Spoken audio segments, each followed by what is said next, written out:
Well, we have a nice topic, amongst many nice topics, but prayers of Queen Kunti is a special topic in many ways.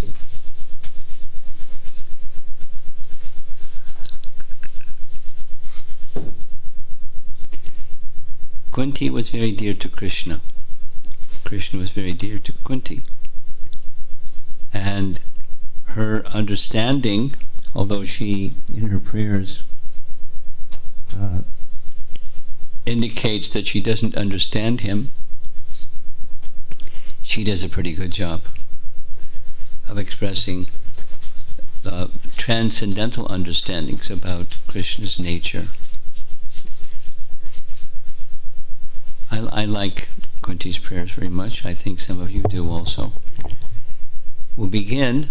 There's a nice invocation prayer found in the beginning of Bhagavad Gita introduction, and it very much relates to Queen Kunti herself, her characteristics. So this has some nice music. Allow some time, there's response twice, but allow a little interval because that's the way it's recorded.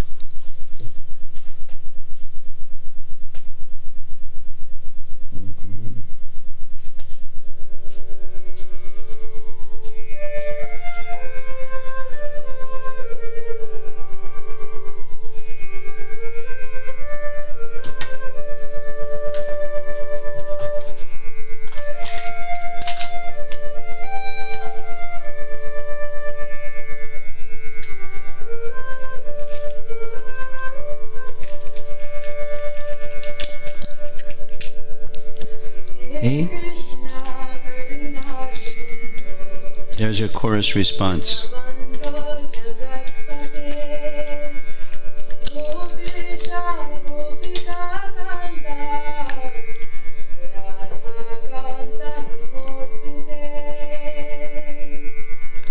Hey Krishna Karuna Sindhu Dinabandhu Jagatpate Gopesha.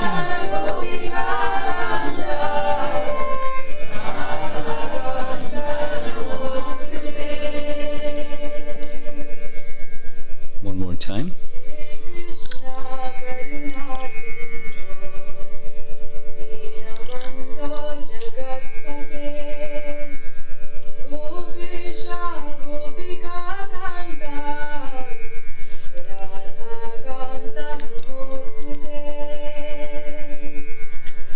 Hey Krishna Karuna Sindhu Dinabandhu Jagatpate Gopesha Gopika Kanta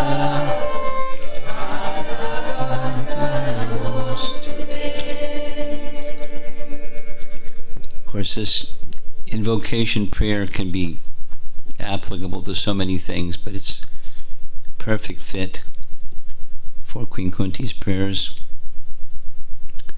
She's feeling distressed. The circumstance for her of her prayers is, as shown here, she, being the mother of the Pandavas and dear to Lord Krishna, after Krishna came and the arrangements were made so that Yudhishthira would again become rightful king as he was to become the king. And he stayed some time to give satisfaction to the royal family, and it's time to return to Dwarka.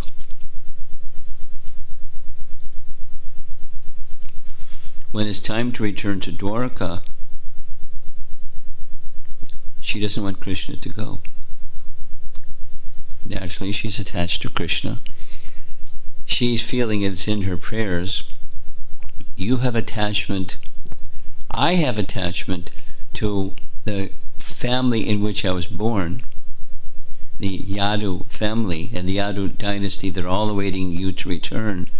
So they're eager for you to return. And I don't want to have them be further unhappy by your being gone longer.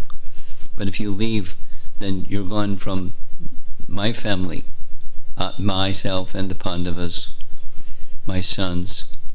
And so I'm torn between the two families, my family affection. I'm torn between the two families. She wants to say, don't go. But she says, please take away the material portion of my affection for both families and leave only the spiritual portion, which is you, Krishna. She understands these things. Most people, it's difficult to understand those things. I mean, notionally is one thing, at the heart level is another thing. So her prayers are wonderful. They're filled with expressions of humility, because that's a natural characteristic for an elevated Vaishnava or Vaishnavi, and she has it. She expresses a very clear distinction between the power and fruit of bhakti and the power and the fruit of Gyan, preferring bhakti to Gyan. Some very nice prayers, revealing prayers. She's in this set of prayer, we're just going to cover two of them, but she discusses this term Janavika, or the curtain of Maya. And by his curtain of Maya, Krishna is able to conceal his identity unless he pulls back the curtain of Maya and discloses his identity. And she's understanding all these things about Krishna. He's got energies, spiritual potencies that he moves at will, depending upon his relationship with others, and sometimes he pulls the curtain back and discloses himself. Sometimes he closes the curtain and no one can understand him. She expresses, I'm in the second category. I don't understand you. And then she says things that it's clear she understands him. And he, Krishna, is a protector of those who have the understanding that he is their only shelter, which in one sense sounds like partiality, and then on the other hand it's not partiality, it's just a natural affection of love. And so she speaks repeatedly in her prayers about the contradictory nature, apparent contradictory nature of Krishna, this and that and this, and many different applications of what appears to ordinary eyes as contradictory. And yet, because of her strong devotion, she understands these things. She's disclosing things about Krishna that people that don't have her caliber of devotion aren't going to understand.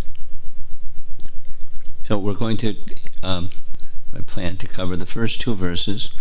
It has the same, these are the singers, it's Sri Rupa and her friends singing very nicely with musical accompaniment. And so each of the verses has this as an introduction. Kunti Namaste Guru Shankadhyam Ishwaram Prakrite Param Alaksham Sarvabhutanam Antarbahirvastidam Namaste Guru Shankadhyam Ishwaram Prakrite Param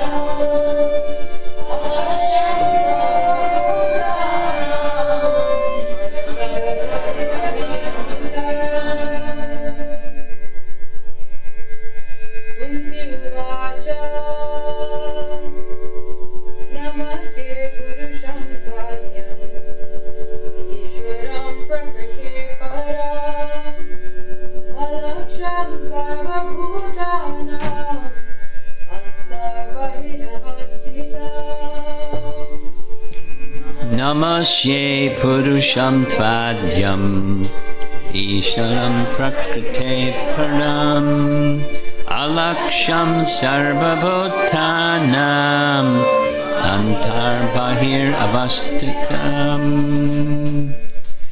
So the painting is obviously, it's indicating Krishna is the source, the emanating source of everything in the material and everything as well in the spiritual world. And although he's the source and things move by his sanction, he remains unaffected. He's existing both within and outside of everything. Although he's in all those places, he remains invisible.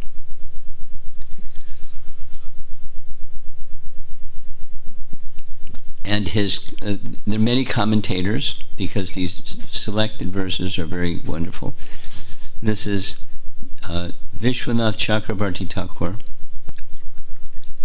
I offer my respects to you, the Supreme Person, the original one, the controller beyond the control of Prakriti, unseen by material senses and existing inside and outside of all living beings. And then he goes through this little exercise of how Krishna might respond to each one of these addresses to him, or calling by certain names or characteristics. Understanding everything that Krishna had done recently, Kunti was unable to tolerate the agitation caused by the great respect that arose in her heart. Thus, she began praising Krishna. So the background is her emotion. And her emotion is conflicting. She sees him as the personality of Godhead. He treats her as mother. And it's not like Mother Jasoda. She has transcendental vision, where she sees him as the personality of Godhead. And she has great respect.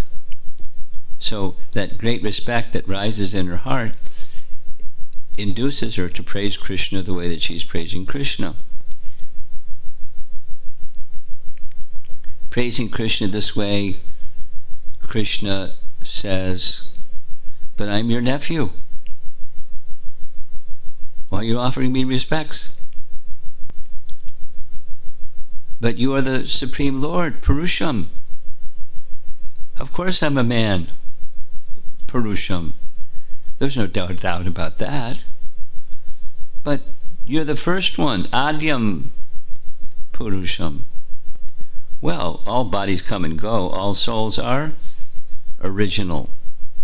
Just enjoying the different ways you can look at Sanskrit words. But you are supreme, Ishvara. In Swarga, Indra and the moon god, and on earth the kings are controllers. But you're superior to Prakriti. Am I the Purusha within? Paramatma? No, you are imperceptible. Alaksham. The Paramatma is subject to revelation by use of intelligence and other means. Am I the imperceptible Brahman? No, you are situated internally and externally. So this is our acharyas enjoying, relishing and tasting different meanings of the words of Queen Kunti. Alaksham sarvabhutanam antar bahir avastatam. This is from this verse, concluding section. Krishna, you reside both inside and outside of everything. Yet the unintelligent, conditioned souls cannot see you. And Krishna says something quite similar in Bhagavad Gita. One can see the Supreme Personality of Godhead through Jnana Chakshusha, eyes of knowledge. He who opens these eyes of knowledge is called a spiritual master.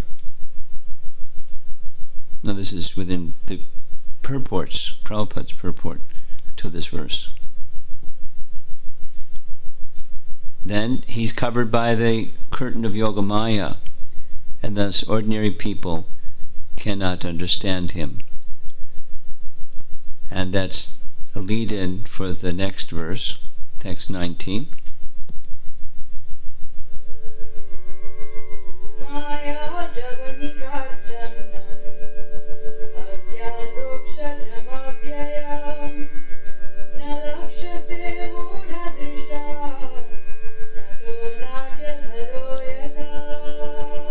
Pause. Agyanokshajam avyayam nalakshe buddhadrisha nato natyatam.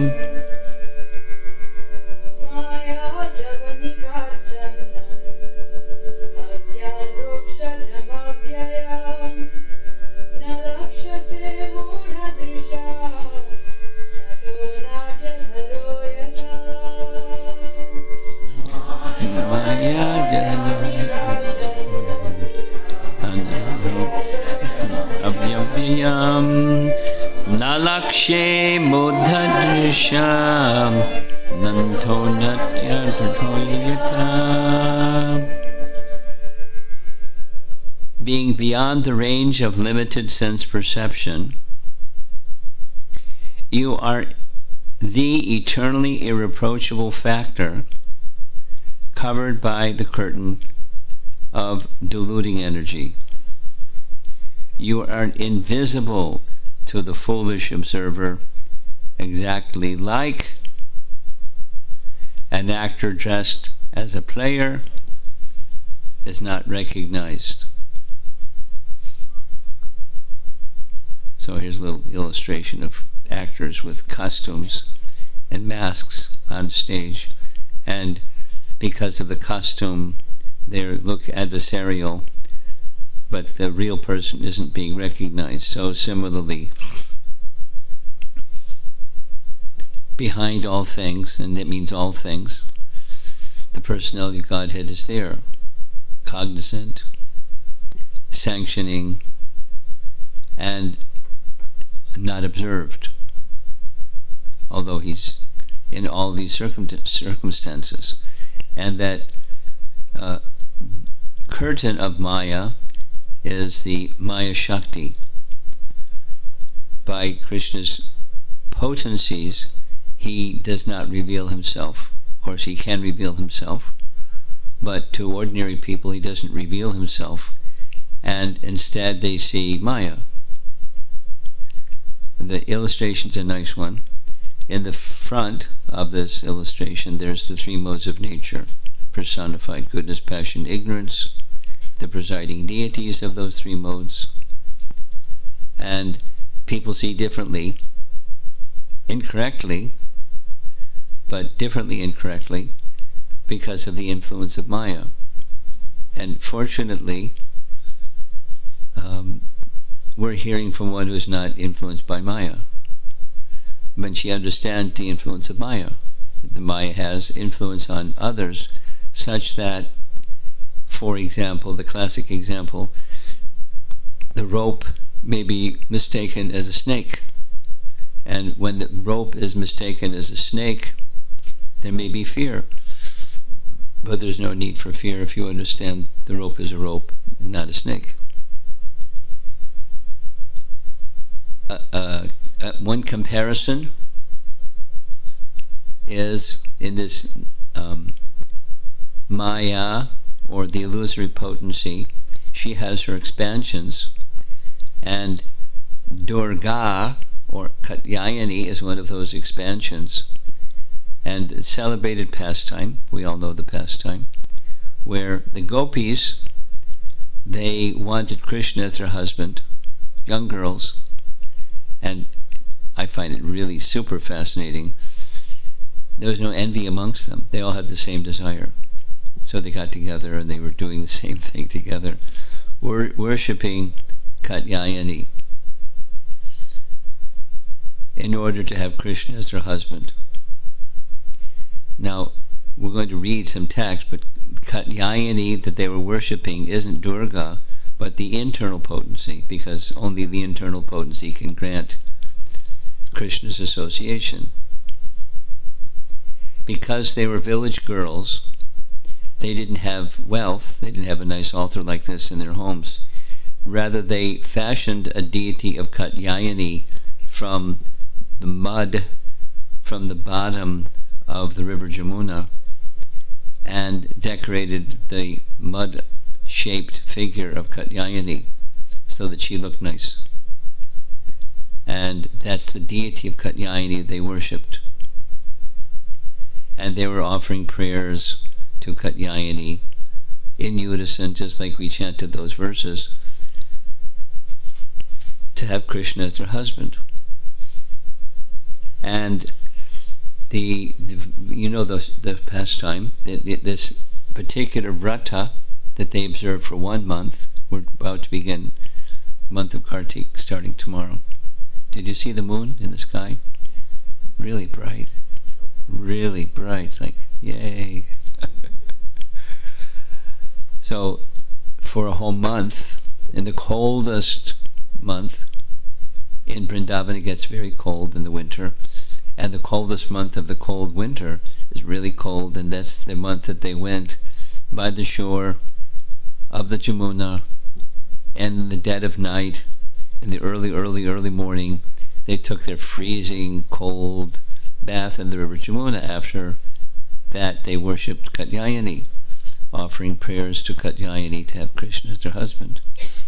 So Krishna, knowing their desire, he came and gathered up their clothing, placed it in the branch of a tree, and said, if you want your clothes back, you have to come get the clothes right now and put your hands over your head, meaning so that their bodies are exposed. And there the young gopis, half immersed in water, just their heads sticking up above the water, and one by one requesting them. Of course, this is, in material sense, this is sinful, or it's a no-no, it's not to be done. And cultured boys and girls know that, but Krishna was doing this, and the gopis were very, giggling and happy to see Krishna doing this. They scolded him, why are you doing this? But they were happy. So here's the direct verse from Canto 10, Chapter 22. Each of the young unmarried girls performed her worship while chanting the following mantra: O Goddess Katyayani, O potency of the Lord, O possessor of great mystic power, and mighty controller of all, please make the son of Nanda Maharaj my husband. I offer my obeisances unto you. And they would say again and again. This is part of their Katyayani Vrata. And then there's Jiva Goswami's commentary. I'll just read it because it's nice. According to various acharyas, the goddess Durga, mentioned in this verse, is not the illusory energy of Krishna called Maya, but rather the internal potency of the Lord, known as Yoga Maya. The distinction between the internal and external, or illusory potency of the Lord, is described in the Narada Pancharatra in the conversation between Shiva, Shruti, and Vidya. So it must be a nice conversation. They almost sound the same. Shruti, of course, that's specifically scripture from the personality of Godhead, and Vidya is what's conveyed through Shruti.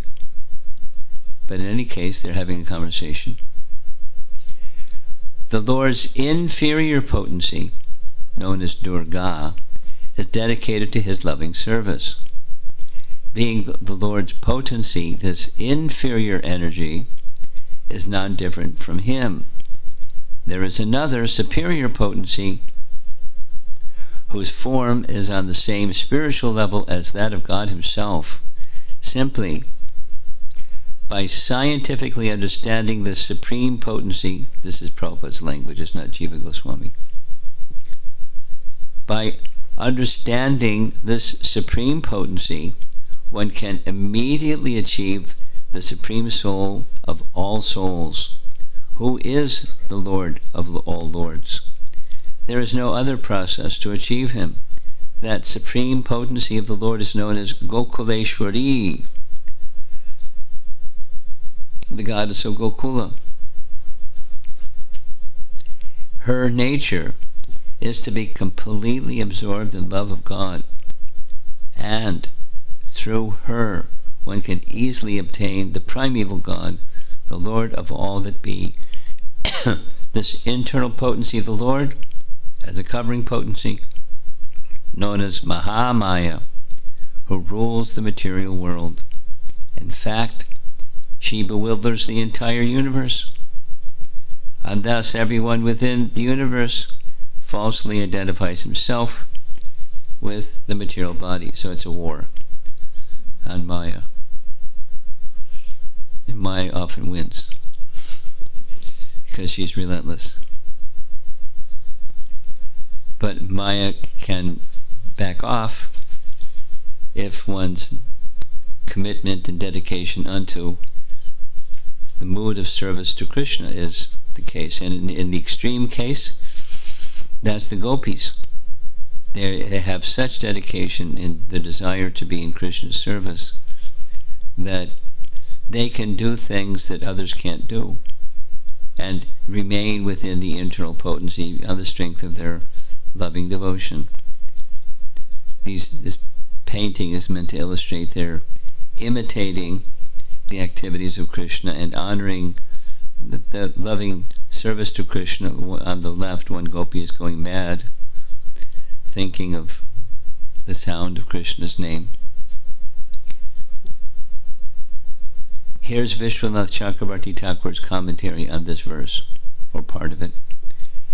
I do not know you, covered by the screen of Maya, beyond the knowledge of the material senses and unaffected, just as the puppeteer behind the screen moving the puppets is not understood by the eyes of the ignorant. Here's a nice puppet who is playing a violin.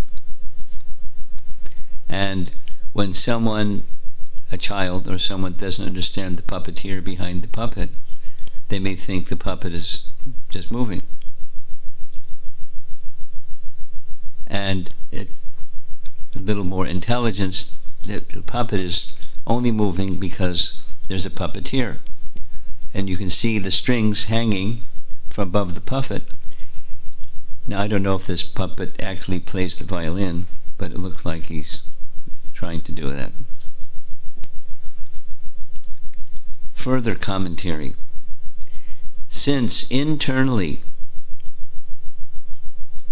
now this is spoken to Krishna, you protected the child in the womb of Uttara, and externally you protect us by being near us. Should I understand that you are all-pervading? I do not know. That is expressed in this verse. There's an image of Maharaj Parikshit in the womb of Uttara being protected. You are covered by the curtain, Javanika. You're protected by the curtain of Maya. So Krishna's response. Then Maya covers me. Commentary. It is like the fool who thinks the sun is covered by a cloud. I see you as covered because my vision is covered by Maya. because you are beyond sense knowledge at hoksajam. Sense knowledge, akshajam jnanam, is situated below you, adaha. I do not have the power to contact you, since my knowledge arises from my senses, like the knowledge of a fool. But even if despicable people like me do not know you, there is no loss for you. You remain unaffected by this, or avyayam. So you see how our acharyas are taking nice poetic expressions, simple glorifications, and revealing truths about Krishna's nature through the words of Kunti, the gift of our acharyas. So something like this looks like an eclipse. So when there's an eclipse, of course there's different ways of describing what eclipse is, but you cannot see the object as it would normally be there because of the eclipse. So similarly, Krishna's all-pervasiveness inside and outside of everything is not seen by most people because of the curtain of Maya. And of course, devotees are requesting, please remove your curtain of Maya. Just like the Ishopanishad verse. So I can see your form of bliss. So Krishna goes on. But you see me directly and praise me. You know that I'm beyond Prakriti. Then why do you criticize yourself as being ignorant? Commentator. Though the dancer is endowed with rhythms and dance steps suitable to the rasa, the ignorant spectator, ignorant of the scripture delineating performance, sees only a dancer dancing. Though he sees, he does not really see. Similarly, though I see you, I really do not see you. That's Kunti to Krishna. I see you, but I don't really see you. The word tata, or similarly, should be understood from the context. Though you protect the Pandavas, your devotees, since you are the soul within all of us, constantly, you personally counteracted the weapon of Ashvatthama meant for killing the Pandavas. Though you promised not to use any weapons, you took up a weapon. Though you protect the righteous, you had Bhishma and other righteous persons destroyed. Though you are most affectionate to Draupadi and Subhadra, you let their sons be killed. I do not know the truth about your pastimes. Good points.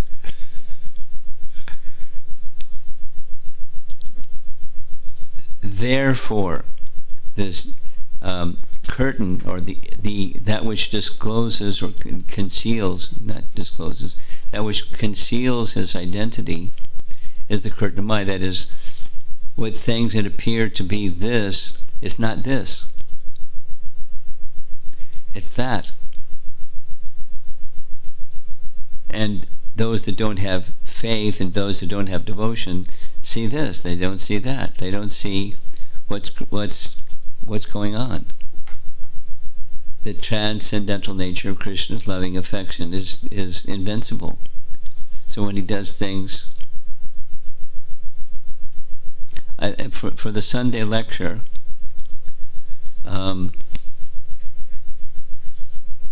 and just a little break from the flow of the Kunti's prayers. During this past yatra, and we spent some time in Udupi, the topic for the Sunday program is going to be about one of the deities that was found or discovered or received by Madhvacharya. There were three deities: Udupi Krishna, Balaram, and Janardana, from a chunk of Gopi Chandan. We'll hear about it on Sunday. So one of those deities is Janardana. We're going to be speaking about seeing the photos of the deity, the whole story of how Madhvacharya came to worship all three of them, and then some of the meanings of Janardana. And one of the meanings of Janardana is that he gives protection to his devotees, but he also puts his devotees in difficulty. But the difficulty the devotees are put into isn't really difficulty. It looks like difficulty. But it's an intensification of their shelter taking.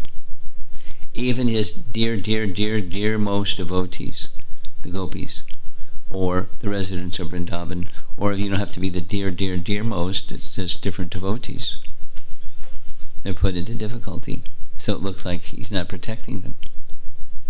Or they're in distress. So this is one of the meanings of Janardana. We'll hear on Sunday, but they're different from different scriptural sources. Truths are revealed and discussed like waves in an ocean or in a river that move, and this one moves and crashes into that one, and crashes into that one, and the river or the ocean keeps flowing. So the topics of Krishna are like that. And as one develops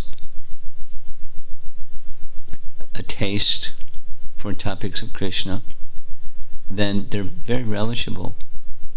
There's a sweetness to the topics of Krishna that nothing else can touch. And so the devotees, they're like bees. They like honey, and they like the taste of honey, and as soon as there's some honey, there's the bees after the honey. Devotees are like that. The sweetness of Krishna's pastimes. A theme in her prayers: within him there's contradictory qualities. In fact, all contradictory qualities are within him, and because they're all within him, there are ways to understand how they're not contradictory at all, but they're reconciled.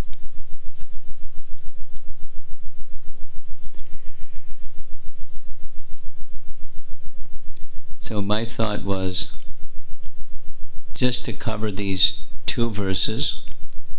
We have a few sessions. I'm not going to be able to complete all the prayers during the time that I'm here, but that's okay. They're wonderful topics, and if one hears them, the bhakti process begins with shravanam, and then it moves to kirtanam, and then it moves to smaranam. So in the advancing, according to Rupa Goswami, stages of advancing in the bhakti process is a strong attraction for hearing and chanting. And a symptom, a byproduct of that hearing and chanting, naturally is remembrance. And it's something that's comes naturally, and at the same time is to be cultivated. I don't know what it's like for each of you, but that's what Rupa Goswami describes. And in the initial stages, it's a practice. It's a bhakti practice. It's a vidhi of bhakti. And as the vidhi of bhakti polishes the gem or the jewel, the sparkling jewel within, the loving attraction for Krishna, then it moves more to the kirtanam and smaranam. Smaranam is an important remembrance, not just mechanical, not just recitation kind of remembrance, but the heart's attraction kind of remembrance. And that's wanted, and it's a natural consequence. It's a natural byproduct. At the same time, it's not a mechanical; it's a devotional stage of life. So most of us here have been practicing bhakti for a little while, or sometimes, more than a little while, a long while. And it's a stage of bhakti that the remembrance comes in a very natural way, so that instead of remembering stuff, we're remembering topics in relation to Krishna, and the heart is moving as remembering those topics in relation to Krishna. Now so just do it again.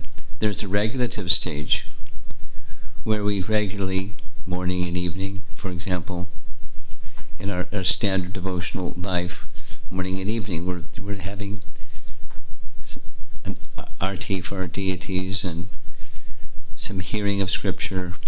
Then again, recommended and common in most devotees' lives, some opportunity for again hearing and chanting, whether it's kirtan or recitation of scripture or something. It's a natural part of our devotional life. And it's a vidhi that's recommended for us. It's like brushing your teeth, or it's like making your house clean, or when you're going into the kitchen to cook. One of the first orders of business when you go into the kitchen to cook is you make everything clean before you start cooking. I mean, I'm sure you all do those things. And it's just a way of life. And so we had this discussion about the merits of regulation, came up in the morning discussion. Merits of regulation. Regulation is in the vidhi stage. And through that regulation, purification, elevation in the modes of nature, like cleanliness is one of essential symptoms of goodness. But then there's a purpose beyond the mode of goodness purpose. And when Krishna topics are part of that regulation that one does, there's something else that naturally happens. It's not mechanically, automatically happens, but the profound, locked up in the heart, seat of the heart, feelings of love and wishing to be in direct service to Krishna awakened. At least the potency is there in the regulative activities. And there's a natural evolution or progression that isn't mechanical, it's devotional. It's one has to engage in it attentively, just like brushing your teeth or cleaning your kitchen or washing your clothes or something that you may do just in routine fashion. The devotional mood behind those activities, if one is attentive to the unfolding, if one an eagerness to achieve Krishna's association awakens, and as that awakens, then the remembrance also blossoms, and it becomes a very relishable part of your dimension of your life. It doesn't mean you become inattentive to the worldly duties. The worldly duties go on, but the internal consciousness of devotion unto Krishna, it naturally awakens, or potentially can awaken. And that's what we're being trained and encouraged to do. There's the introductory with the what's what and how to become regulated and controlling the mind and senses, and those essentials, imperative and essentials. And there should be some aspiration. The intention is, not should be, the intention is that some aspiration to be eternally situated, or the stage is called mamata, where there's a sense of, as there may be some attachment to something material, that's transferred to something spiritual. It doesn't mean the material, you toss it. It means that the spiritual purpose behind the things becomes awakened and strengthened. And so even in worldly duties of life, behind those worldly duties of life, there's a higher internal remembrance and contemplation, the purpose of those things. That is to say, that the sense gratificatory impetus to do things, if or as one's bhakti progresses, that impetus fades and another purpose takes its place. Or say it the other way. As that higher purpose takes root, the distraction from the allure of trying to find enjoyment through objects of the senses contacting them, it fades. It pales. It loses its significance, its gravity, its one's fascination with those things, and the maya, the deluding potency, bewildering the mind. Something else starts to happen instead. It's a process, but it's devotional. It's not a mechanical process. It requires awakening of a deeper purpose. And it's a reasonable assumption that we wouldn't be here on a Friday evening if there wasn't some deeper purpose. There's a deeper purpose to life. And then the deeper purpose to life should be awakened and strengthened and go further and go further. It includes including the newer people in these activities, but it also includes relishing topics as elevated devotees of the Lord relish topics of Krishna, because the feelings of love for Krishna are stimulated by those topics and by that association and by that hearing and chanting and remembrance together. It's our sadhu sangha principle. So I like Kunti's prayers because she's way up there. She has deep, profound love for Krishna. She looks at the love that the residents of Vrindavan have, like the love of Mother Yasoda, for example, and she's Mother Yasoda's love for Krishna and Krishna's love for Mother Yasoda, although it's similar affection, parental affection, vatsalya rasa, Mother Yasoda is in another category. It's another league. And Kunti's not envious.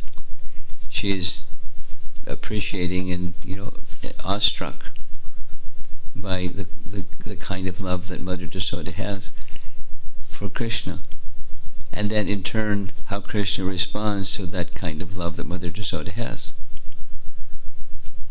He runs in fear. He cries.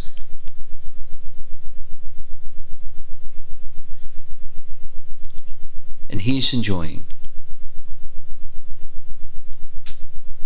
And Queen Kunti is enjoying how Mother Yasoda does what she does and how Krishna does with Mother Yasoda what she does. It's in another realm. But she understands it's a realm of love. And is very appreciative. Although it's like kind of from the outside looking in. And this is in first canto. We haven't even gotten to the 10th canto. So we're getting a strain or a hint or a theme of coming attractions. Absorption in Krishna's pastimes in Vrindavan from the perspective of one who's a lover of Krishna.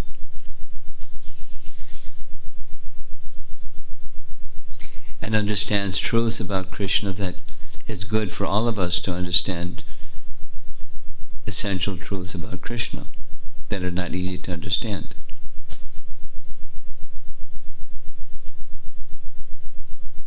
To prepare us for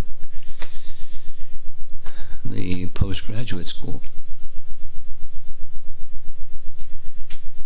So let's see if there's some discussion. Yes.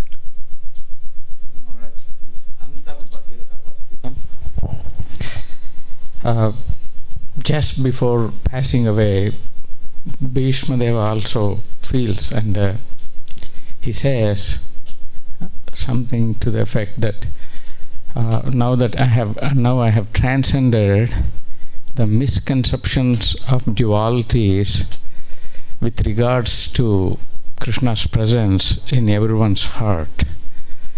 Is he referring to this antarbahiravastitam there? And if so, Vishnudev is a very dear devotee of Krishna. And I was just confused with the term he used, like misconceptions. So, did it just dawn at him that Krishna is the super soul within at that moment, or he already knows, or is it his humility? I couldn't understand that, Guru Maharaj. The internal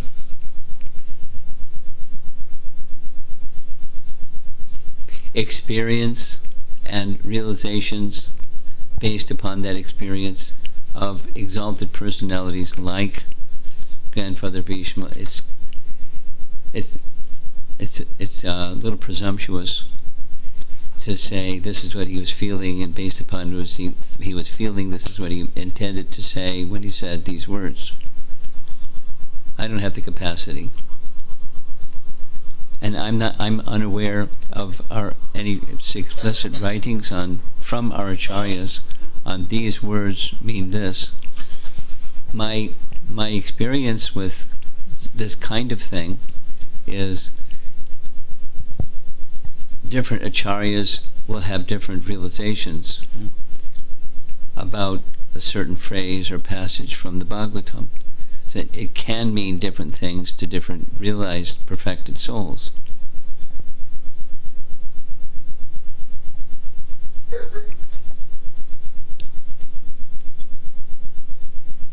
And a similar response to your question, different but similar, is like waves in a river. The water over here may rise and wait a few moments, and it's going to subside again and then turn, become another wave. So the movements of Grandfather Bhishma's heart may also be like that. So your question was very specific. At that moment, what was his realization? That was your question. And when it was at that moment, could be something else the next moment and something else the next moment, because it's like the movements of a wave. And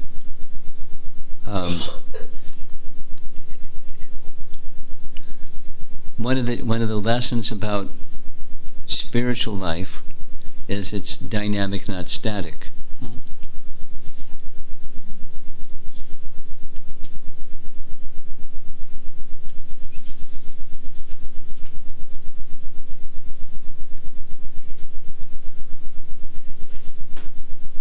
I'm saying that because from experience, due to being inexperienced, sometimes I've read this, some time passes, and then it's not this, it's that. And then another time it's neither this nor that, it's something else. Whereas, authoritative sources addressing the same thing, and then it can be perplexing. Is it this, or is it that, or is it something else? Or another option is they're all right. Just a different realization, a different dimension, and that's what's on the screen here. In him, all contradictory qualities are reconciled. That is to say, within Krishna is everything, apparent contradictory qualities exist within him, but they're only apparent contradictory qualities. And he may exhibit this, or may exhibit that, and maybe exhibit another, and then withdraw them. And it doesn't mean, well, that's not right, or this isn't right, or another one isn't right. They're all, within Krishna's everything. So now what are we doing? If we're trying to understand Krishna, there's no limit.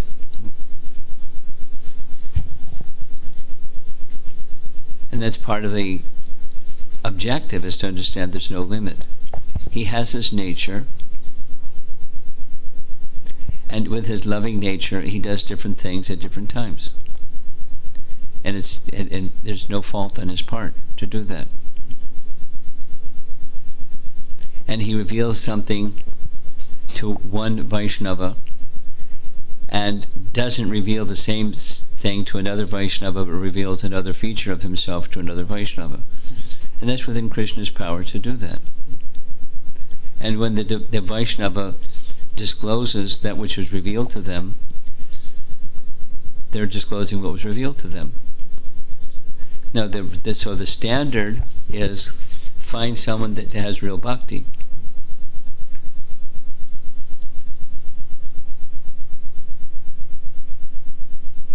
Anyabhilasha shunyam. Anya abhilash shunya. No other thing going on.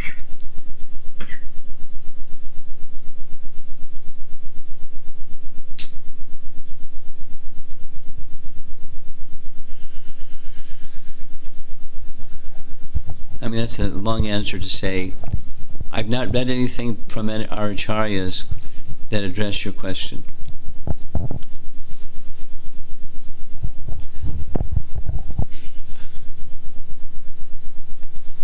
Anything else? Yes, in the back. All the way in the back.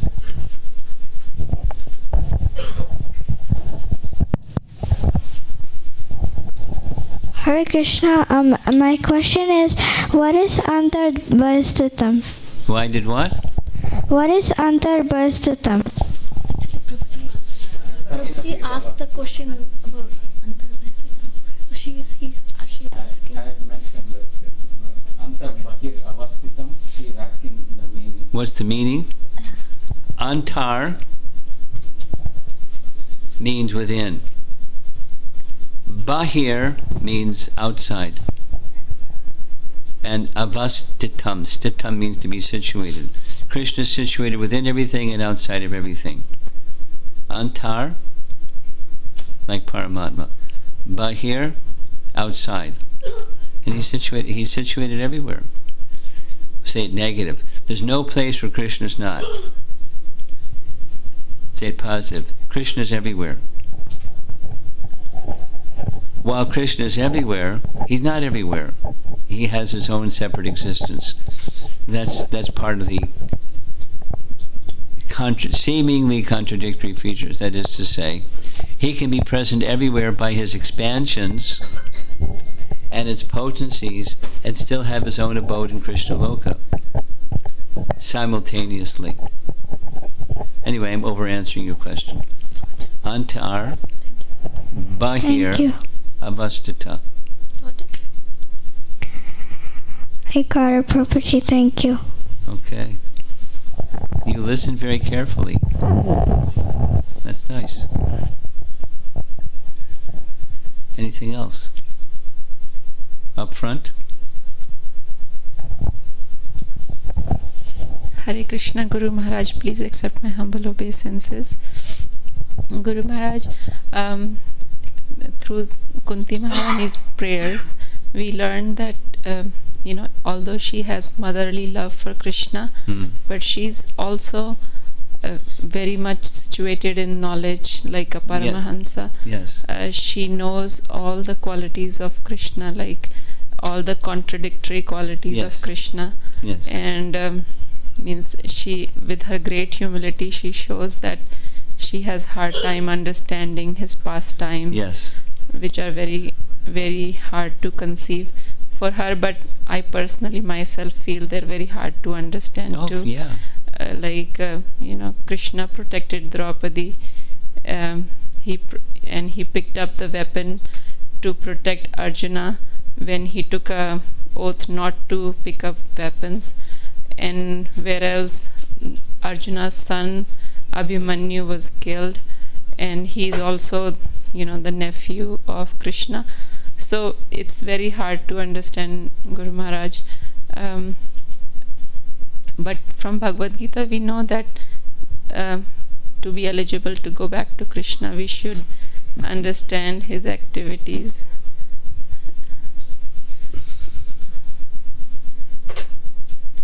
How does one understand his activities? And the answer is only through devotion, or not otherwise.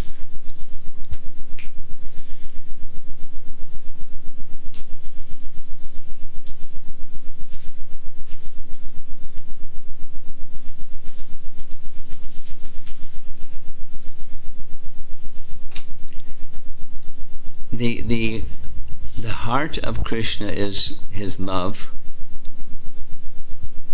and particularly those that show love to him or carry love for him, he extends himself to them, and it's the nature of affection. Prabhupada explains it this way. Supposing in a family there are a number of children, and the parents of those children have affection for their children, naturally. And amongst the many children, one may be particularly affectionate for the parent, their father or their mother. So while the father or mother have natural affection for each child, they may, it's quite natural that they would feel special affection for the one who displays consistently special affection to them. And there's no fault in that. It's natural. Doesn't mean that there's greater and lesser. It just means it's a natural reciprocation of affection. So the reservoir of all affection, or all kindness, or all everything, is Krishna. And he exhibits pastimes or transcendental loving dealings with different personalities corresponding to their affection for him. Yayatam mam prapadyante. So how Krishna does what he does, of the examples, Krishna's protecting Draupadi. It's specifically said in Nectar Devotion, when she was trying to protect herself, Krishna didn't come. When she was both hands in the air, Hey Krishna, Hey Govinda, Krishna came. So she is very dear to Krishna. Why did he put her into that difficulty? To the point where she gave her everything, full shelter unto Krishna. Or that Krishna's picking up the chariot wheel, though he promised he wouldn't pick up weapons. He broke his promise for a higher principle. The higher principle is the love of his devotee is higher to him than his vow. I won't take up weapons. That's one of the ways to unwind or draw back the curtain of the complexities is this predominating factor of Krishna is loving. Krishna's very kind. And he reciprocates kindness with kindness. Or when he takes the position of an opponent, it's not because he's inimical. Someone desires, I want you as my enemy. Okay. So he acts as if he's an enemy, but he's not an enemy. He's not inimical. He acts that way. So that's one more time. It's only through bhakti that Krishna can be understood, and the rational capacities that we have aren't going to get us there. we'll see contradictions. And they don't get reconciled because we don't see what's behind those apparent contradictions.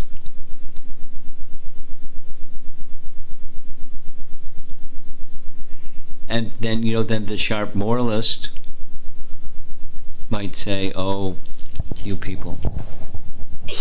But they'll also not understand Krishna. They'll understand something, but they won't understand Krishna.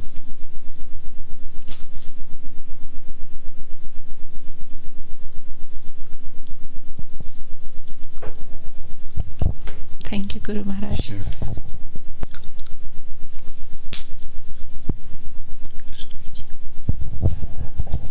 Yes? Hare Krishna. Hare Krishna. Please accept my humble obeisances. All glories to Srila Prabhupada. Thank you so much for the class today. One of the things that was so beautiful was the initial prayer of Kunti ji, where she's asking Krishna to take away all the material attachments away. The material portions away. Yes. It's so deep because she wanted to not directly say that, like, Krishna, I want to be with you, but she has that depth where if she's going to ask, take all the material portion away, yes, the only thing left would be Krishna. So that was so deep and beautiful. We didn't get to that. I just touched on it, but when we get to her prayer that she says like that, we'll turn that topic some more. You want to discuss that further? Just commenting. No, just, it's... There's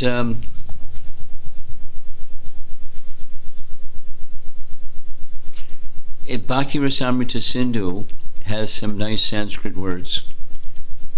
I mean, one of the things I like about Sanskrit is it's a different language, and so I have to understand the meaning of the word by hearing it again and again, and then it goes inside. So mamata is then expression where I'm yours, mama, and I have no possession but you. You're my everything. And it's not like that such a devotee thinks, now I put Krishna in my pocket and I own him, but I am yours and you are mine. And there isn't something else. There are different ways of saying that. Prahlad says that to Lord Nrsingadev, you're the master, I'm the servant, there's nothing else between us. Nothing else between us. So how that's a core or a thread or a fundamental characteristic of pure bhakti. And different devotees, different bhaktas, will manifest that in different ways. But it's a core expression that we need to get to, or it's a feature of advancing in spiritual life. To some degree we all have it, and we need to develop it further. And to develop it further, there's two things: letting go of the other shelters and taking only Krishna's shelter. And sometimes ordeal is there to take away the other shelters. And it's Krishna's kindness. So someone may say, wait a minute, that's not kindness. He or she is Krishna's devotee. So why they have to go through an ordeal? Harumph. Krishna's at fault. He's flawed. So it's easy to see like that. And it's not so easy to see A and B.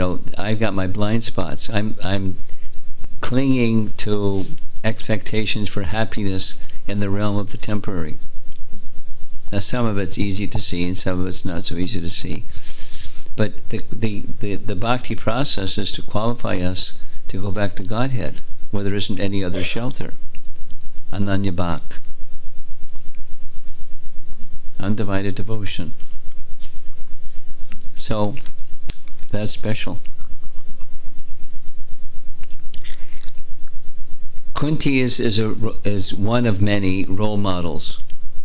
She's got it. And although she's humble, saying she doesn't have it, she has it.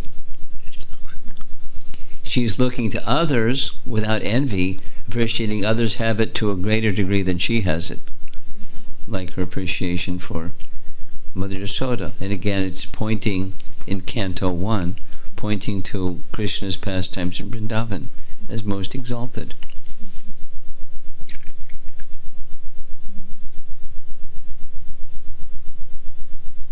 It's nice to discuss, to read and hear and discuss Bhagavatam in the company of devotees whose hearts are soft and can hear these things and relish these things because they're there.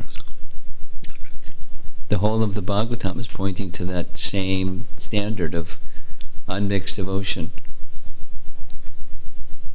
What does it look like? And what are the feelings of those that have it? She's disclosing her feelings. She's not concealing. She's opening to Krishna her heart. It's really special. Bhagavatam. Anything else? Thank you. Okay. Looks like that's it. Srila Prabhupada ki Jai.